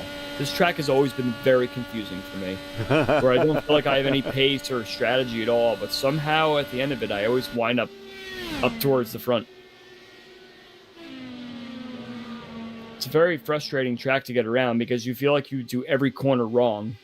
And, you know, we pointed out before that the 3 corners are different in their own right, so you could feel like you're doing every corner wrong and not have any pace, and next thing you know, you're like, wait, I'm in third. How is that right. Is that possible? Right. Turn 1 is deceptively weird. There is no other turn that you can compare Turn 1 to, because the track it's built and it was based off of is no longer around. It's not in the sim. If iRacing ever gets into the business of putting historical tracks into the sim, which I would love for them to do, I don't know if they would ever do it. Trenton would be a great one, because Trenton was basically a mile and a half, I think, at its late stages, kidney bean shaped track. So think of Phoenix, but with the dog leg in the opposite direction. So you're actually on an oval, but at some point on the oval you're turning right on the kidney bean. And so turn 1, turn 1 here is based upon that. So they got nothing else. So turn 1 it's very weird, and I kind of get what you're saying, because sometimes you do feel lost because there's multiple lines through turn 1. There's a preferred line when your tires are fresh. There's a preferred line when you're kind of racing someone. Then there's a preferred line when your tires are kind of old. So you can't go through an entire run in turn 1 hitting the same spot all the time. Turn 2 here, because it's based upon old Indianapolis, not current Indianapolis. Again, turn 2 here was based upon the pre-93 adding the pit lanes to Indianapolis. So remember, the old Indianapolis had a lot of apron available to it. The apron, yeah. Then that we saw that, especially all the big highlights from the 80s, right? Right. And so you when you go through turn 2, you're like, that doesn't feel like Indianapolis. And, well, it's not anymore. It's based upon a version of Indianapolis that we have not seen in a sim since the EA Sports Indy 500, the simulation game, the precursor to all you see here by the Papyrus Group. That had the apronless Indianapolis Motor Speedway. So I would love for iRacing to figure out how to scan that in. On a side note, and I'm getting, because we have no racing going on here. The Indianapolis Motor Speedway, did you see that they have the blueprints for the original road course that they wanted to build? Did you see that? That Doug Bowles pulled out of the archives? I don't know if Andrew's still here. He might have had to fall away. Okay, anyways. Indianapolis Motor Speedway does have the original infield road course blueprints of the when they built the track. And I'm thinking that if you have the blueprints and you could give those measurements to iRacing and they could somehow figure out how to work that into the scan of a track, I think that could be an option that iRacing could make available to customers if those numbers truly, really do exist. And, well, they do. I saw the blueprint myself in a Doug Bowles Indianapolis Motor Speedway video. But anyways, turn 2 here based upon old Indianapolis. Turn 3, I guess that's about the only course that is unchanged is Milwaukee. And with Milwaukee, the interesting part of this version versus what you turn at Milwaukee is you're going through turn 3 here much faster than you would be heading through turns 1 and 2 or 3 and 4 at Milwaukee. So it doesn't even drive the same there. So you do feel like when you drive this racetrack, you are searching for the best line. Like, for instance, we just saw Stouffer go through turn 2 there. Turn 2 feels like you're threading the eye of the needle. You just have to get to the bottom. And not hit the curb. Right there. Especially in the legacy Pocono. The new Pocono is a little bit more forgiving in some aspects. Murph coming to pit road. Jeff Hysong coming with him. This will be final stop for both these guys. So they're going to try for an undercut. Came out. Yep. Forsythe just came out of the pits, so we're going to see where he comes down the front straightaway in relation to both Murph and Jeff.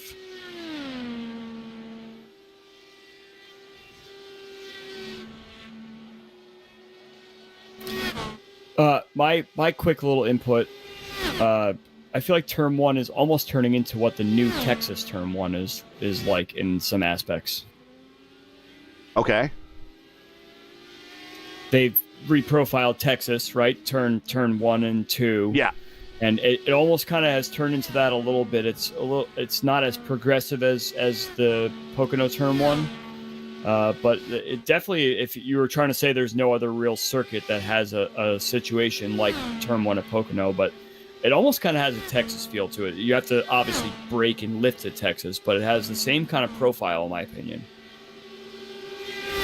Forsythe got the drop on Murphy by undercutting him on pit road, and he has himself a nice little lead over the points leader, who is now running in 7th, as we see Stouffer in the background coming to pit road for his final stop here at lap 101. Well, that's interesting indeed. If he was able to pick up Murphy there, Forsythe must have had a great in and out time, and I wonder if there's any chance that Forsythe could get closer to Stouffer. We'll ride with Forsythe as he comes through 2. We'll show you the gaps. He has himself a nice gap back to Murphy at 1.7 seconds, so the draft envelope is broken. Coming off of 3 down the straightaway, the longest straightaway that these Indy cars race on an oval. There goes Stouffer off in the distance there as he's riding the bottom off of 1, still coming up the speed. Here comes Forsythe. He's at full chat through 1 and through 2, but he's not going to be able to get there. Yeah, I think I was mentioning before. Now I remember that Stouffer had waited to pit that second time around, and I think he just had less fuel to take on, so it was going to really be an uphill climb for any of these drivers to catch him.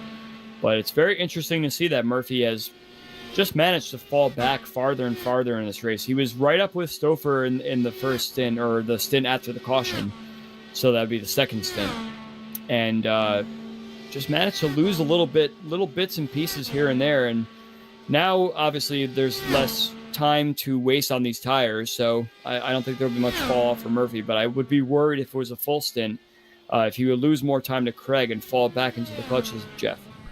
Lilac Zier, current leader, coming to pit road in the Janet Guthrie throwback scheme. Lilac on pit road for her final stop. That will turn the lead over to Chris Stouffer, coming off a 3 down the main straightaway.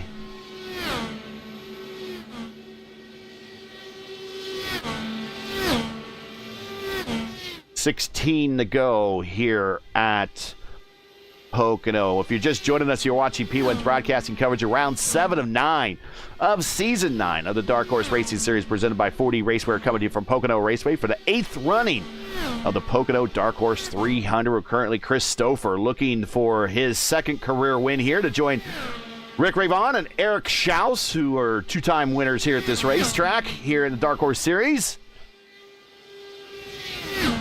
Make sure to smash that like button, subscribe to the channel so you don't miss out on the next race. The next race here for the Dark Horse Series for us here will be Sunday, May 31st, when the teams and drivers head to Homestead, Miami. That's another place that Stouffer does pretty well at for round 8 of season 9 for the 6th running of the Dark Horse Miami 225. Coverage starts on the 31st at 8 p.m. Eastern time for the penultimate round of the championship before they head off to Indianapolis to determine the season 9 champion.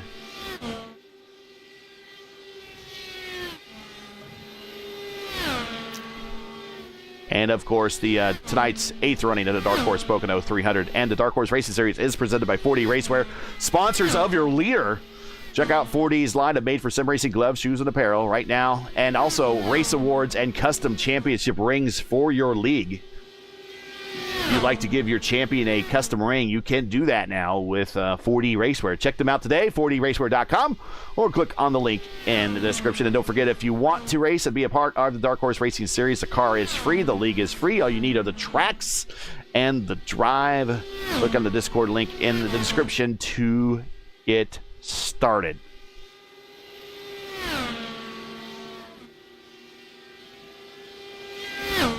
really no close battles on the racetrack as Stouffer and Forsythe, the Ford E-cars, looking to lock out the top 2 steps of the podium. And Andrew, they've done it the hard way. I mean, they did not have great qualifications to start this race. They had to do it kind of the old-fashioned way, as the old Smith-Barney commercial was back in the 80s. They did it the old-fashioned way. They earned it. Stouffer up 10 spots. Craig Forsythe up 11 to be 1 and 2 right now in the running order with 14 to go. Well, you were mentioning that Craig Forsythe always has something up his sleeve. We don't know what that is. We could probably inquire when we talk to him after the race, but something was up his sleeve in order to gain all those spots. Perhaps Stouffer gave him a little bit of advice along the way, because as you mentioned, Stouffer came from pretty far back in the field as well. So Fordy had something going for them tonight, and they probably just said, maybe my qualifying could have been better, but I'll make my way to the front eventually.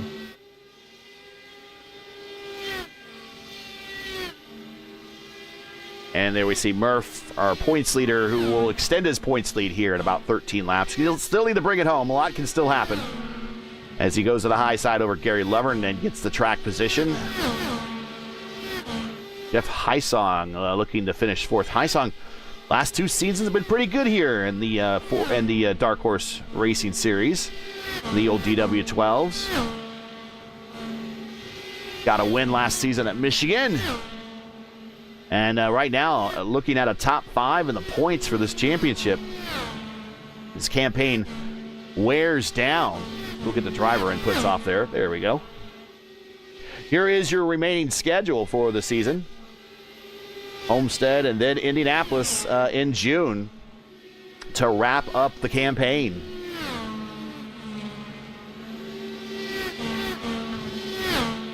We got some... Thanks for staying with us for this race here. We got some drivers or some people chiming in on the chat there. Stouffer don't miss. Yes, Stouffer, like I said, he is the Pocono Whisperer. We've seen him win many times at this racetrack. IR18s, DW12s.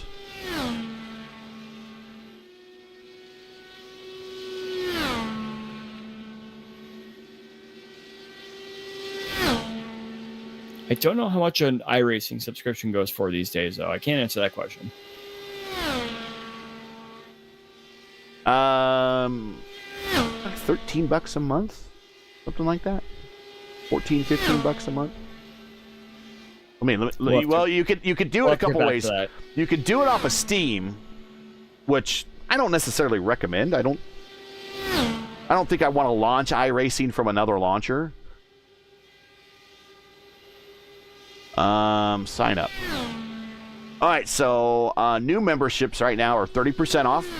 You can get 1 month. Try it today at $9.10 a month, and then the regular price is $13 a month.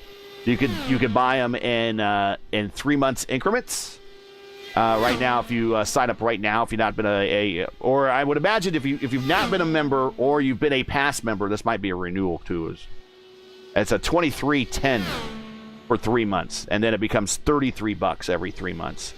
And then you could pay for a year if you want at $77 a year for the initial offer, and then $110 a year after that. And you can actually pre-buy 2 full years if you want, and that is at $140 for one-time cost for 2 years, and then after that it's $200 every 2 years. But that just gets you a membership here to iRacing. And then after that, much of the cars and tracks you have to buy. However, this car is free. It's part of your base subscription. So you'll get the DW12 for free. But you would have to buy, for instance, if you wanted to participate in this race tonight, you would have to buy Legacy Pocono. And that's a $5, I believe that's a $5 racetrack for their Legacy tracks. Most cars are what, $10, and you around own the car. Like 12, yeah, 12 or 13. And most tracks are about 15.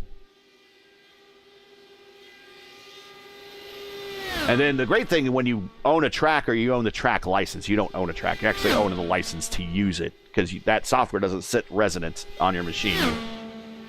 You'll find out when you become part of iRacing. If that track ever gets a new scan or they update it, or all those are free. And sometimes they keep the old scans of the tracks. Like, for instance, Atlanta, you have access to not only the new Plate Atlanta version, but you have access to the redesigned version that they redesigned at, 97-ish, 96-ish, somewhere in there. You'll still have access to Yes. that. Yeah. Indianapolis, you still have access to the old Formula One road course, for instance. That's another. And some racetracks that are no longer being raced at that they did manage to scan in the past. For instance, there's a number of small tracks, short tracks like that. But the Detroit, the Belle Isle course, everyone loves that now compared to the new Detroit course, which is, I can't say it, but it's crap. Poo. But yeah, it's right. But yeah, you can still get. You can for your man. go right ahead. But you can still race at the old Detroit course because that track is available on iRacing. And there are a number of other sims out there that have other tracks that are historical, but the iRacing prides itself on actual scans of racetracks. But then they'll release something like iRacing Super Speedway, which is neither scanned nor historical. Well, it's historical if you're a NASCAR Racing 2003 fan. Stouffer coming to 5 to go. There are no close battles. Actually, we are getting a bit of a close battle. Chris Albrecht starting to reel in Jeff Hysong in the late stages here. Yeah, it seems that Jeff has lost a little bit of the pace that he ordinarily had. He did fall back a little bit in the last stint, but yeah, he's falling into the clutches of Chris Albrecht now. He just has to hang on for 5 more laps, but Albrecht has come with a head of steam. He's just kind of quietly been hanging around the middle part of the top 10 here all race long. Remember, Albrecht is the defending champion of Indianapolis here, the Dark Horse Racing Series. Won that last season, back in October. And that kind of was a precursor to him winning the pole at Indianapolis in the Elite Racing League and their October Indy 500 last year. As he is now, he's reached Hysong, but Hysong's making it wide and difficult for him. 4 laps to go here at Pocono. Yeah, in fact, it looks like Jeff picked up the pace a little bit last lap. He's doing the weave down Long Pond straightaway, like you were mentioning. That's going to break a little bit of the draft, but yeah, it looks like Jeff might hang on. Maybe Jeff was getting a little lazy and missing corners here and there, which allowed Albrecht to get close, but now he's like, oh, I still have to race for the next 4 laps, so let me get going again.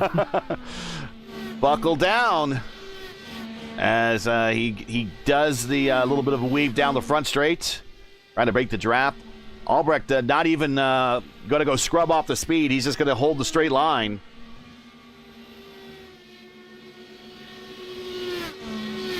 And of course, at this point, all these drivers have been racing by themselves. It's very easy to start wondering, man, it's Monday tomorrow. What's my work week going to be like? And, your mind starts to wander, and you start to you can't hit your marks as well as you originally thought you could.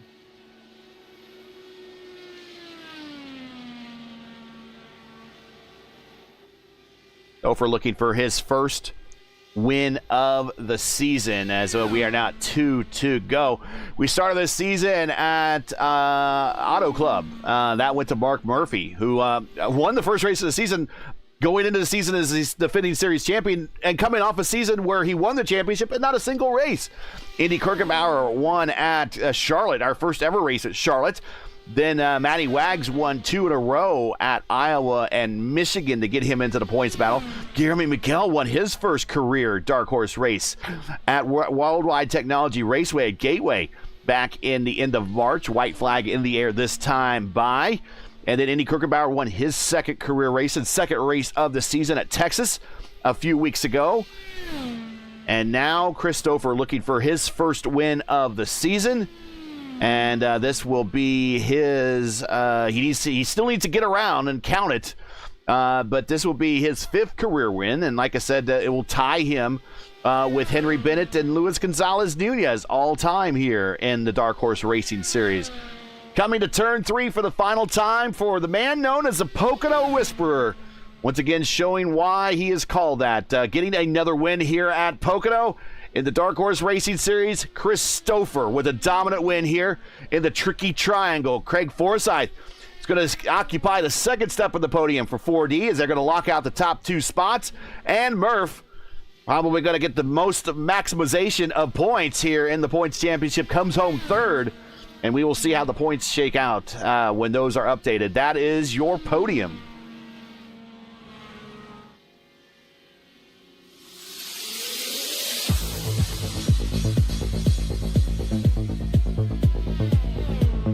You see Stouffer, Forsyth, Murph, Jeff Heisong with another top 5. Chris Albrecht finishing 5th. Lilac Zier in 6th. Clay Kirkenbauer in 7th. Joe Moe in 8th. Eric Peterson 9th. Gary Lovern in 10th.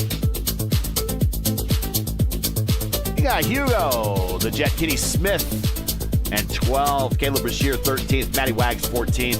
Denzel 15th. Mark Amini 16th. Miguel Teed and Hobson rounding out the remainder.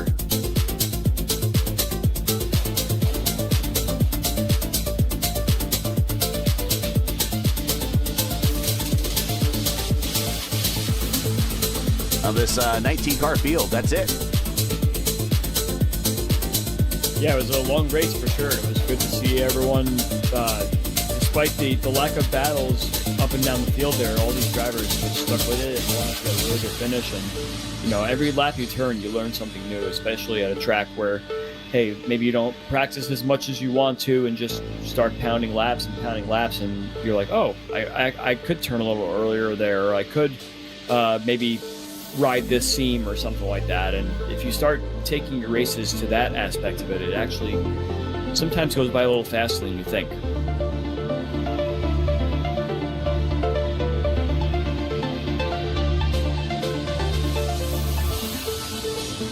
And in honor of Alex Zanardi, he is putting down some tight donuts. That's the way to be. Alex would be very proud of that. Of course, remember the whole donuts tradition now of even at other series. You see it all the time now in the Cup Series with burnouts and donuts. It started with Alex Zanardi. I believe it started at, was it Long Beach or was it? I know Portland was kind of where it made famous because I think that's where Ganassi had to pay a fine for him.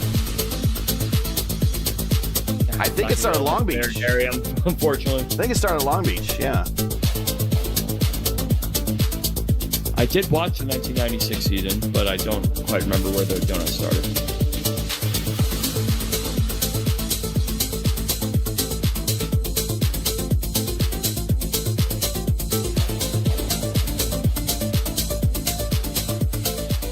All right. And I do want to refresh to see admins are pretty quick about updating points here. See if we got an update on points.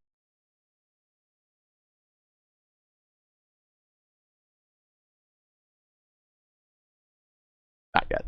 All right. We'll get into the interview room and bring in Murph. And here is Murph joining us, finishing 3rd today. And I guess the best possible situation that could come out of not getting the win, it's finishing on the podium. Despite your degraded internet status that we talked about during the broadcast, still come home 3rd, and your chief combatants either didn't start today or had problems on the racetrack, getting one step closer now to extending your lead and getting one step closer to possibly backing up your championship from a season ago. Yeah, it's first of all, thanks to Verizon and iPhone and all the fine people that make those wonderful products. AT&T let us down today. We were having people over. It was my daughter's first communion. We were having people over. We heard a zot and no more internet. So I didn't get to watch the Braves game this afternoon. Didn't get to watch the NASCAR race.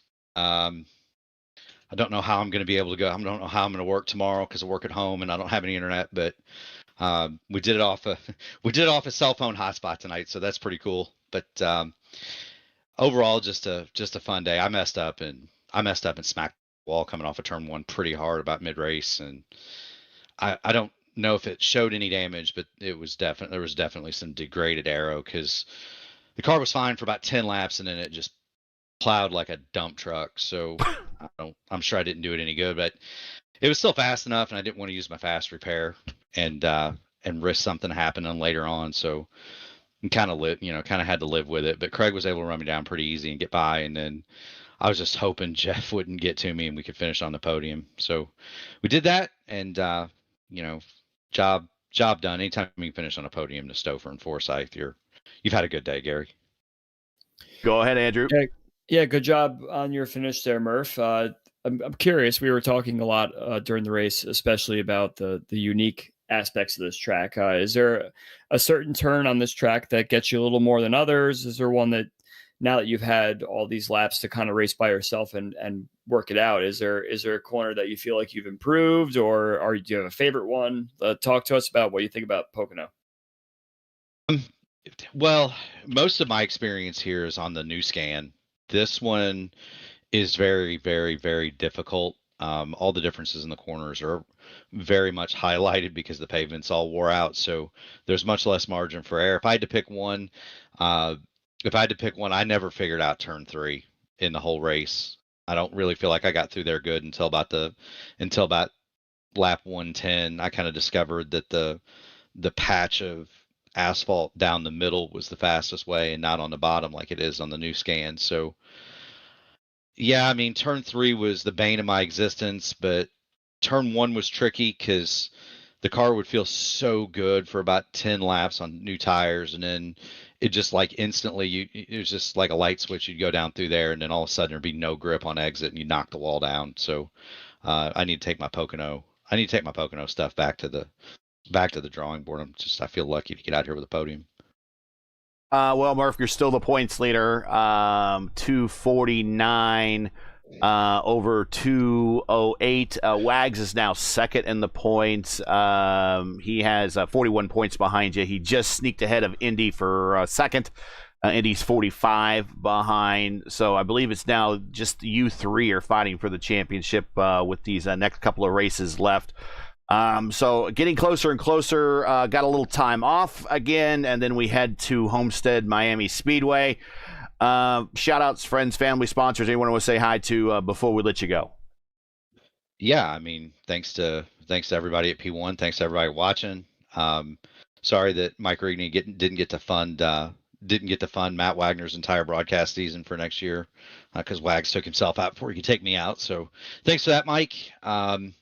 Thanks to everybody at the Alliance, Indy Alliance. It was fun racing with Brashear and Wags and Chris Albrecht tonight too. I got to thank LC Motorsports, Mark Cohn, Peterson, and Schaus, and everybody that puts this league on. This Dark Horse League is a fine league, and I really hope that everybody was entertained. I got to thank Admin Box, Blackmagic Studios, and wonderful Miss Natalie for letting me indulge in this crazy hobby for sure. All right, we'll see you at the next one when we get to Homestead, but still the points leader, finishing third today. That is Mark Murphy. Yep, keep going fast and having fun, boys. Let's bring down now, and before we do, Marv is the points leader at 249. Matty Wags second, 208. Indy third, 209. Haisong fourth at 189. Peterson is in fifth at 185. Then it's Stouffer, Lovern, Guillermo Miguel. Stouffer and Lovern are in a tie, but since Miguel has a win this season, I believe that gives him the tiebreaker. Hugo Gallas is in the next position. Then there's Clay and then Lilac. I think that's between those names that I just mentioned. That's going to be basically your top 10 when the ties and everything are broken. So we still have two more rounds after this. Of course, Homestead Miami is next, and then again Indianapolis.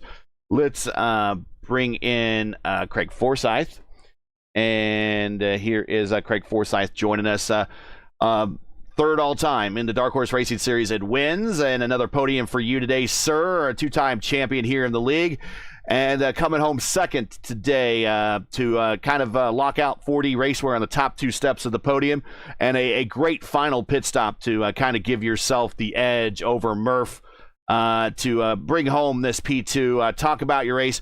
I don't know if there was much in the way of catching Chris, but you definitely had a very entertaining race, working your way up 11 spots. Yeah, I was nowhere near as good at getting through traffic as Chris was. That's for sure. I struggled in the aero wash, and it took a lot of finagling to figure out how to get around people, and a lot of that was just making sure that my pit stops were good so that I could get ahead of them coming out. But yeah, I mean, Chris and I think I started 13th, and that was only 1/10 off the pole. So to have that tight a spread amongst all the guys was crazy. So we knew I mean, the main thing with this car is that it's got such a narrow draft window. You just need to make sure that you don't that the groups don't break up before pitting starts, because that just increases the chance that you'll never catch up to the car in front of you again. And unfortunately, I was just slow enough getting through the traffic that by the time we started pit cycling, there were big gaps. I did not have the top end pace of I think in the last stint I was getting better at being fast, but I think a lot like Mark said that he didn't like turn 3. I was brutal through turn 3 and was always understeering my way through the corner, and then that just compromises your top end speed the entire way down the straight. So I was most happy when I was behind someone to carry me along. I mean, we had the whole middle of the race there when we were trying to catch up to Chris and Mark, and just letting the guys run. Then of course when Wags and Caleb got together, it was like, okay, well now we have to go because we've just created a huge gap in front of us. So no, it went well. It went good. And then yeah, on that last stop, I knew it. We had to be good. We had to create a gap to Mark coming out that he wouldn't be able to catch back up to me, because those first 15 or so laps on fresh tires, he was faster than me. He proved that on the stint before that. But then once the tires wore out, I think that he was carrying like side pod damage that wouldn't repair. I think if he said that correctly. I knew I'd seen him hit the wall. I just assumed he'd fixed it. But as soon as he hit about 15 laps into or 10 to 15 laps into the stint, he just started dropping off the pace. So that was when I was able to get by him. And then that was the same in the last stint. I was able to like put a large distance on him, and then it was just bring it home. I was never catching Chris, that's for sure. But Andrew, how effective do you think the swap draft was at this race, especially when you and Jeff were trying to work together to catch up to Murph? With the way the car is set up, do you think that the swap draft would have been effective? Because we did see quite a few people doing it, but wasn't really sure if it was effective or not. We were trying, and it was just not happening.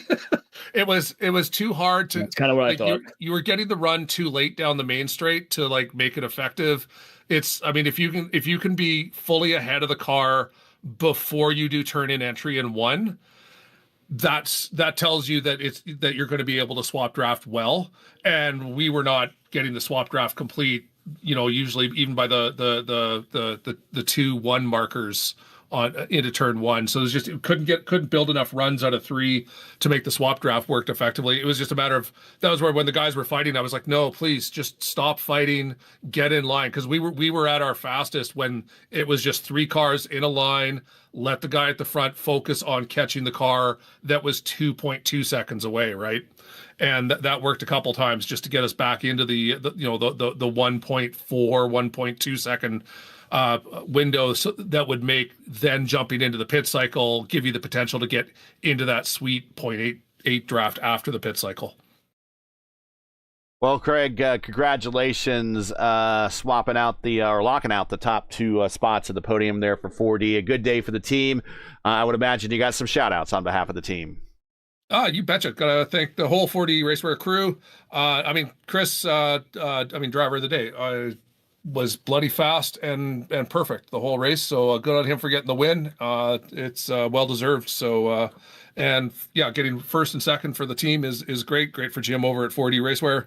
And everyone, yeah, Dark Horse. We love driving the DW12. It's I really like the. It's all about the driver and all about how your inputs are, and less about 510 button pushes on the steering wheel. So as far as an enjoyable car to drive, it pains me to say that this is I have not been quiet in my disdain for the hybrid. So this is a nice change of pace, that's for sure. All right, congratulations on the P2, and we'll see you in a couple of weeks when we return at Homestead Miami, a place that you do reasonably well at. Yeah, you betcha, guys. Stay safe. And that is Craig Forsyth. We'll bring in Christopher, and here he is. Joining us in the booth is Christopher. Once again, the Pocono Whisperer. Whispered sweet nothings in the Pocono's ear, and she gave him a win today, and a dominant win. Congratulations, Chris. What can we say? This place at Michigan seemed to do well to your driving style. What makes this place so special to you? I like how unique it is. You know, there's no other track like it. You get 3 turns that are all completely different. So I think it keeps you on your toes, whereas, you know, a lot of tracks, both ends kind of seem the same. So, you know, I think that helps me stay alert. But yeah, just, you know, some tracks just agree with you, and this happens to be one of those tracks that agree with me pretty well. Yeah, Chris. So you got yourself your second win of the season.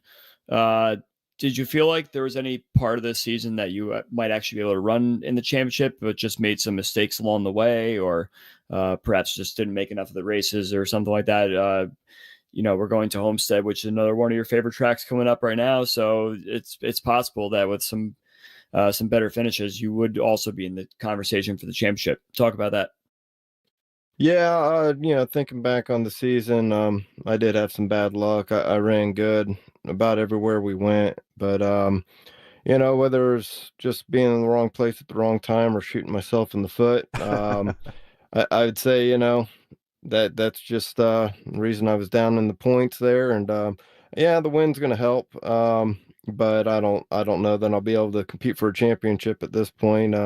Just maybe a top 5 finish for the season. And you know, these cars are fun. I enjoy it. You know, I of course, if every race could go like it did tonight, it'd be great. But they'd be asking a lot. Maybe we should just run Pocono, Homestead, and Michigan every few weeks. Wow, it's like I just said that about an hour ago. He wants to stack the schedule. Who can blame him? Shout outs to friends, family, sponsors. As we said, your teammate finished second, so a good day for the team. I would imagine that Jim's going to be pretty happy. Yeah, definitely 40 Racewear, the whole team. Craig getting the second there. Yeah, it was a good day for us. You know, shout out to 4D. Check out 4dracewear.com. You know, shout out to my kids. I got to go get them in bed. It's well after the bedtime now. Oh, yeah. I get to stay up late when Dad races on Sunday, though. And shout out to Danielle if you're watching. You guys up here in the booth, I appreciate it. You know, again, it was a lot of fun tonight, everybody. Craig, you know, Wags, and Matt is Wags, and Mark. But yeah, they're all up front. You know, I didn't qualify too well. Focused on just race pace, and of course that paid off in the end. So, yeah, thank you. All right, put the kids to bed. And yeah, you got to tell the wife again, thanks for letting you play with us late tonight. We'll see you in a couple of weeks when we get to Homestead, Miami. But before then, I would imagine you got some fixed and open Indy 500 stuff you're going to do. So good luck there. And we'll catch you at the next race. But winner tonight, Christopher, you're now tied with your 5th career win here in the series with good old LGN and Henry Bennett. I believe you're like 6th all time now in wins here in the series. So congratulations, and we'll catch you at the next one. Thank you. Hopefully I can add to that. Andrew, I know you got a bolt, so I will let you have your closing thoughts here and let you go off to dreamland because you got to work. Yes, thank you very much for that. But yeah, this is quite a good race, and it wasn't as exciting wheel to wheel sort of action that we typically see at these tracks. But at the same time, every lap counts for every one of these drivers. So we have to see how it all plays out, because like we were talking about, once it gets strung out a little bit, anything can happen. You could have a mechanical failure. You could just get bored and turn into a barrier, like it seems like Murphy did. That could end your race. But yeah, no, it was definitely really good to see who could outlast this sort of thing, because this is an endurance situation at the end of the day. I will let you go, but I will see you again when we do the, I believe, the CIS this coming on May 10th, I think. Coming Sunday, yep. We got our finale in Mexico City. Yep, championship race there, championship Sunday, and the Classic IndyCar Series in Mexico City. And then the next time we will be together here for Dark Horse will be Sunday, May 31st, the day after. Or the week after the Indy 500. So by then we'll know an Indy 500. Is it too early for you to make your Indy 500 prediction before we let you go? I mean, we got to say Palou is... Way to go out on a limb.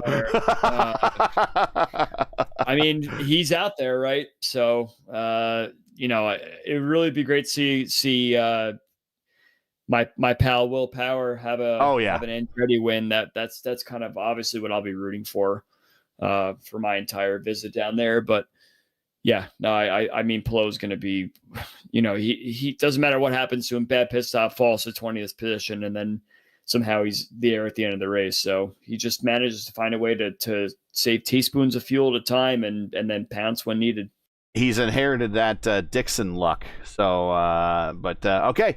So it looks like Palou and Will Power are your picks, and I'm definitely on board the old man crew there. I definitely want to see someone like a Dixon or a Power get a win here. But not to go too far. Dark horse.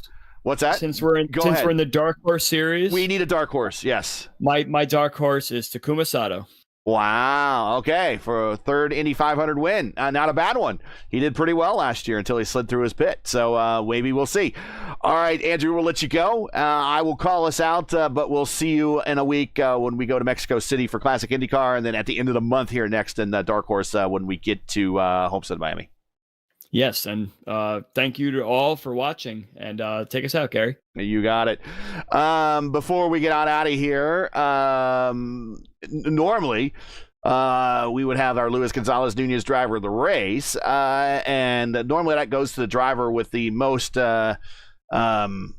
positions gained that didn't finish on the podium. And in that particular case, that would be Joseph Morales, who finished 8th. He improved 11 spots, but since he tied Luis Gonzalez Nunez, we'll also give Stouffer a honorary mention here, since he's now tied Lewis all-time and wins. This is now 7th all-time here. Lewis has 5 wins in the series, along with Henry Bennett, and now Chris Stouffer. That's 7th all-time. We'll give an honorable nod to Chris Stouffer for the LGN driver of the race as well. But Jomo with 11 spots to finish 8th. We'll get the title this week, and then the honorary goes to Chris Stouffer, of course, our winner. Let's get on out of here and give everyone the rest of their Sunday evenings back.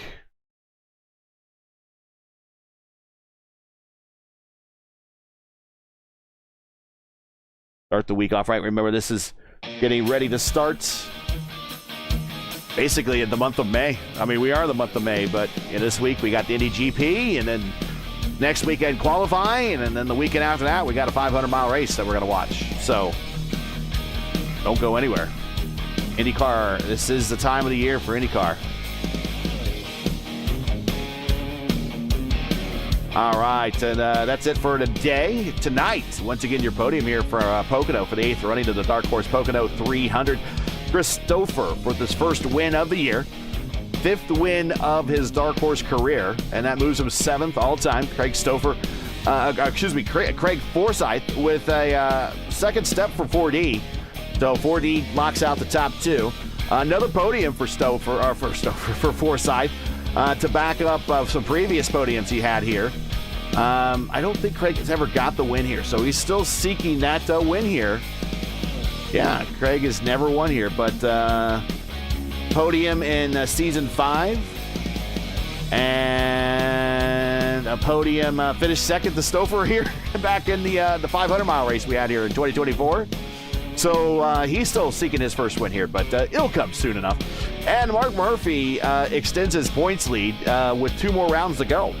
So the defending points champion, again, doing much like he did last season, but this time with a win, still holding on to that points lead, and the guys combating him in the points just either didn't show up today for one reason or another and just had a bad race.